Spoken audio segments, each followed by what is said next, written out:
আসসালামু আলাইকুম রহমতুল্লাহ। আশা করি সবাই খুব ভালো আছেন। আলহামদুলিল্লাহ আমি খুব ভালো আছি। আজকে একটা নতুন ভিডিও নিয়ে আপনাদের মাঝে চলে আসলাম। মাশাল্লাহ, এই যে লক্ষার যে ডিম পারছিল, আলহামদুলিল্লাহ ডিম দুইটা প্রায় ফুটবে ফুটবে ভাব, আলহামদুলিল্লাহ অবশেষে ফুটের মতো হয়ে গেছে।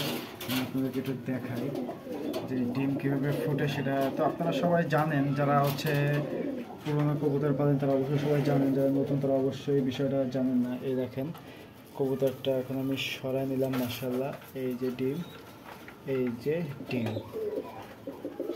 ডিম ডিমটা দেখেন, বাচ্চা এখন বের হবে। এখন শুধু অপেক্ষা, মনে করেন যে কখন বের হবে। আলহামদুলিল্লাহ ডিমটা পরিপূর্ণভাবে হয়ে গেছে, আশা আছে আজকের ভিতরে বের হয়ে যাবে। আর দ্বিতীয়টা অলরেডি ফাটল ধরছে, মনে করেন যে এখনও ফাটাই নেই। দেখেন ফাটল দিয়ে দিছে, এই জায়গাটায় ফাটল দিছে। আমি এখনও কিচ্ছু করবো না, যদি দেখবো রাত্রে এসে দেখি ফাটল দিয়ে বের হইতে পারে কিনা। যদি না পারে সেক্ষেত্রে আমি আলাদা ব্যবস্থা করে দিব।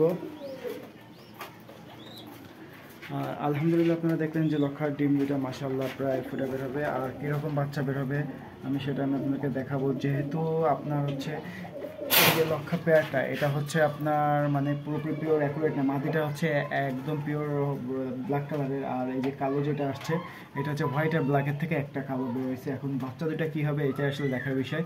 আর কি বাচ্চা হবে, একরকম বাচ্চা হবে, সেটা আমি অবশ্যই আপনাদেরকে দেখাবো। আর ভিডিও ভালো লাগলে অবশ্যই লাইক করবেন, শেয়ার করবেন। আর আজকে পর্যন্ত সবাই ভালো থাকবেন, সুস্থ থাকবেন। আল্লাহ হাফেজ।